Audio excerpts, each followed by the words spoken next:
Hai hai semuanya, ketemu lagi bareng Mihu di sini. Oh iya, kali ini Mihu akan membawakan alur cerita dari film Donghua yang berjudul Battle Through the Heaven. Mihu mengingatkan sekali lagi ya bahwa konten ini full spoiler.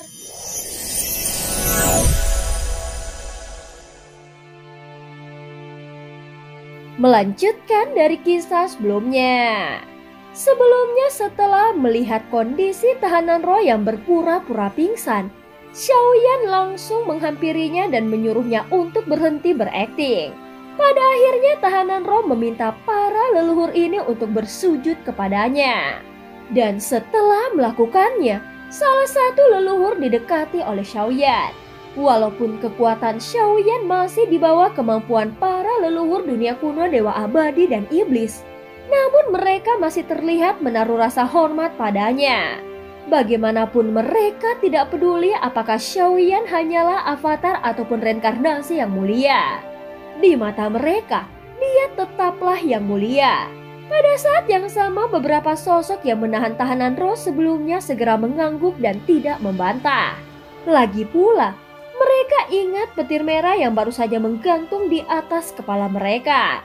Bahkan pada saat itu, mereka pun menjadi alat tawar-menawar dengan roh dunia kuno Dewa Abadi dan Iblis.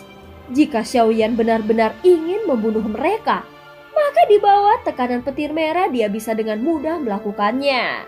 Bagaimanapun petir merah ini memiliki kekuatan mutlak yang bisa menghancurkan segalanya. Jika hal itu benar-benar terjadi, mungkin roh dunia kuno Dewa Abadi dan Iblis tidak akan berani untuk mengambil tindakan. Tentu saja mereka juga sudah siap mengorbankan nyawa demi dunia kuno Dewa Abadi dan Iblis. Namun kehilangan para leluhur ini akan membuat fondasi dunia kuno Dewa Abadi dan Iblis menjadi semakin tidak stabil. Jelas Xiaoyan masih meninggalkan sedikit kebaikan pada leluhur dunia kuno Dewa Abadi dan Iblis. Dan para leluhur ini juga mengetahuinya dengan baik. Meskipun salah satu dari mereka bukan pemimpin di antara sosok-sosok ini, namun mereka masih bisa dianggap sebagai pembawa pesan utama. Bisa dianggap jika mereka tidak melakukan konspirasi melawan Xiaoyan, maka masalah dunia ini akan mengalami kebuntuan. Yang ingin memperbaiki penghalang dunia kuno Dewa Abadi dan Iblis ini bukanlah kita, tetapi wanita gila di alam iblis abadi itu. Sebenarnya akan lebih mudah baginya jika dia yang maju ke depan untuk menyelesaikan masalah ini. Saat berbicara tentang wanita gila itu, beberapa sosok menunjukkan ketakutan di matanya. Hei, kau harus lebih berhati-hati dengan perkataanmu sendiri. Dan apakah kau tidak takut ketahuan olehnya? Ucap salah satu orang tua itu tampak serius saat mengatakannya. Pada saat ini para leluhur saling melirik, kemudian mengangguk satu sama lain dan tidak berbicara apapun lagi. Tampaknya menyebut nama wanita itu adalah hal yang tabu di dunia kuno Dewa Abadi dan Iblis. Dengan ekspresi ketakutan yang kuat di wajah mereka, dan setelah membagi beberapa tugas, akhirnya sosok-sosok itu menghilang ke dalam kehampaan. Adapun penghalang dunia yang sebelumnya diperbaiki oleh tahanan roh akhirnya runtuh kembali. Tanpa dukungan kekuatan pembatasan yang terus-menerus, maka tidak butuh waktu yang lama untuk mengembalikan keadaan dunia kuno Dewa Abadi dan Iblis ke keadaan yang semula. Sehingga hal ini membuat makhluk dari dunia lain bisa memasukinya sepanjang waktu dan dunia ini tetap menjadi kacau. Saat ini di kehampaan di dekat lembah empat angin, terlihat pemandangan yang sangat menarik perhatian. Sepertinya kehampaan di sini terbelah dua oleh pedang tajam, sehingga menunjukkan lapisan yang sangat dalam di tengahnya. Pada saat retakan muncul di kehampaan, sesosok tubuh kurus tiba-tiba keluar darinya. Dan setelah beberapa waktu, makhluk berbentuk bola biru juga segera menyusulnya.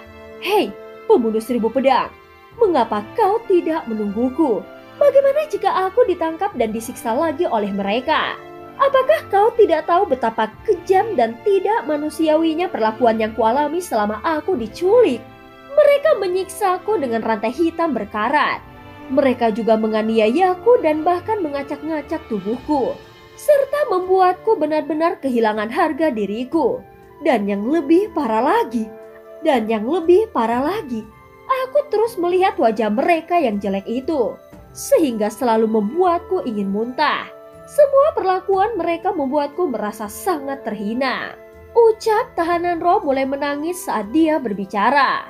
Mendengar kata-kata tahanan roh yang sangat dramatis, segera Xiaoyan menatapnya dengan tangan di belakang punggungnya. Dia bisa melihat tidak ada luka yang serius di tubuhnya. Adapun tubuh redupnya sebelumnya, tahanan roh hanya berpura-pura terluka dan itu persis seperti yang dipikirkannya. Tentu saja tahanan roh melakukan semua ini untuk mencari simpati Xiaoyan. Aku sangat penasaran. Jika aku tidak menemukanmu kali ini, apakah kau akan benar-benar mati? Ucap Xiaoyan mencubit dagunya dan menatap tahanan roh dengan ekspresi sambil berpikir. Seolah-olah dia benar-benar sedang berpikir dan ini bukan pertama kalinya tahanan roh menipunya. Kupikir kau khawatir padaku. Pembunuh 1000 pedang, kau benar-benar tidak punya hati nurani. Aku disiksa dan hampir mati oleh mereka. Tetapi kau tidak panik. Saat melihat tahanan roh yang marah, Xiaoyan tiba-tiba menyeringai. Faktanya beginilah cara mereka rukun dan bermain dengan tahanan roh. Sepertinya menjadi salah satu dari sedikit kegembiraan yang dimiliki Xiaoyan dalam perjalanan kultivasinya. Pada saat ini Xiaoyan perlahan-lahan bergerak menuju lembah 4 angin dan meninggalkan tahanan roh di belakangnya. Tahanan roh terus mengumpat dari belakang, hingga Xiaoyan mengeluarkan lengan daji dan melemparkannya ke arahnya. Wah, tanganku! Ternyata kau menyimpannya untukku. Kau benar-benar masih peduli padaku. Saat melihat lengannya, tahanan roh sangat senang. Xiaoyan melihatnya mendekati lengan ungu. Dan tiba-tiba warnanya berubah menjadi transparan. Warna ungu bukanlah warna aslinya. Tetapi karena digunakan untuk membunuh terlalu banyak makhluk dan menyerap terlalu banyak energi jahat, sehingga lengannya berubah menjadi ungu. Saat lengan ungu itu menyerang Xiaoyan sebelumnya, dia tidak sempat melihat hasil akhirnya. Karena dia keburu ditangkap oleh para leluhur. Sekarang aku punya 2 tangan. Hahaha. Dengan ini, aku bisa mengalahkan orang dengan tanganku sendiri. Ucap tahanan roh berteriak bahagia. Dan jelas ekspresi ini belum pernah terlihat sebelumnya. Sementara itu Xiaoyan telah memasuki bagian terdalam lembah 4 angin. Saat keluar dari retakan, Xiaoyan bisa melihat beberapa bangunan yang tersebar.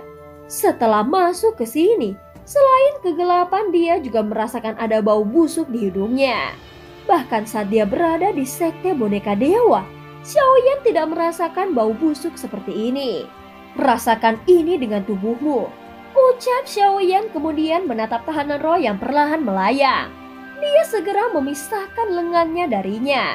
Dan itu tampak aneh karena tidak pada tempatnya. Tahanan roh telah ditangkap sekali. Jadi dia tidak perlu khawatir tahanan roh akan ditangkap lagi. Dan tidak perlu mengirimnya ke ruang lingsu. Di bawah cahaya api, Xiaoyan dapat melihat beberapa bangunan di sekitarnya. Sosoknya melayang perlahan, lingkungan di sekitarnya sangat sunyi dan tidak ada bunyi apapun kecuali suara langkah kaki dari Xiaoyan. Tempat yang aneh, ucap tahanan roh bergumam perlahan. Dengan kekuatan jiwa Xiaoyan, dia bisa merasakan aura di sekitarnya sangat padat. Xiaoyan juga melihat beberapa sosok hitam, dan mereka semua tampak mengenakan jubah hitam longgar. Mereka semua sedang membungkuk dan memiliki tubuh rata-rata yang sangat pendek. Tidak bisakah kau membiarkan pahamu keluar dengan sendirinya? Tiba-tiba Xiaoyan bertanya dengan marah. Sudah kubilang ada keanehan. Artinya, aku bisa merasakannya. Tetapi aku tidak bisa mengendalikannya. Yang pastinya aku yakin pahaku ada di sini. Ucap tahanan roh berkata dengan ragu. Dan Xiaoyan segera berpikir bahwa lengan ungu itu juga berwujud manusia ketika dia berada di sekte boneka dewa. Bahkan makhluk itu juga memiliki pemikiran dan keinginannya sendiri. Saat melihat mata tahanan roh yang besar, Xiaoyan mulai terdiam beberapa saat. Tahanan roh memiliki kecerdasan yang seperti itu. Dan aku khawatir kecerdasan bagian tubuh lainnya juga tidak jauh di belakangnya. Apakah tubuhmu dilahirkan dengan kecerdasan spiritual yang terpisah? Atau apakah kau juga dilahirkan dengan kecerdasan spiritual yang terpisah? Ucap Xiaoyan langsung menatap tahanan roh dengan aneh. Namun saat menghadapi tubuhnya yang lain, tahanan roh sepertinya memiliki dominasi yang mutlak. Tubuhku sendiri memiliki kecerdasan spiritual. Jika aku meletakkan salah satu pahaku di mana saja, maka aku bisa menjadi penguasa dunia. Ucap tahanan roh dengan bangga. Setelah mendengar kata-kata ini, Xiaoyan segera mengerutkan bibirnya. Dan kemudian menyadari bahwa itu hanyalah komunikasi yang tidak efektif. Saat dia berjalan semakin dalam, keadaan di sekitarnya menjadi semakin gelap. Dan setelah kekuatan jiwanya menyapu ke sekitarnya, dia menemukan ada aura yang sangat kuat di dalam kegelapan ini. Jika seperti yang dikatakan tahanan roh, maka pahanya mungkin lebih kuat dari lengan ungunya. Saat melihat bangunan hancur di sekitarnya, dia menduga tempat ini seharusnya tidak terlihat seperti ini sebelumnya. Tetapi itu terlihat hancur karena keberadaan wujud paha tahanan roh. Pada saat ini Xiaoyan segera membalikkan telapak tangannya dan kepulan api putih mulai menyala. Dia segera melemparkannya dengan lembut dan terbang ke udara. Api itu segera dipenuhi dengan sedikit cahaya putih yang menyengat. Dan dalam sekejap menghilangkan semua kegelapan. Sehingga penampakan yang sebenarnya dari tempat ini langsung terungkap. Tidak jauh dari Xiaoyan dan tahanan roh, ada sosok hitam dan besar. Sepertinya dia sedang duduk di sana. Tetapi saat cahaya api bayan bersinar, sosok hitam itu dengan cepat merangkak menuju ke sekeliling. Setelah Xiaoyan melihat lebih dekat, terlihat jelas bahwa sosok hitam tersebut adalah sosok hitam aneh yang dilihatnya saat memasuki tempat ini. Pada saat ini terlihat sepertinya mereka sedang berkumpul untuk memakan sesuatu. Dan cerita pun berakhir. Terima kasih udah dengerin Mihu dari awal sampai akhir ya. Jangan lupa untuk like dan subscribe. Selamat malam semuanya. Sampai jumpa.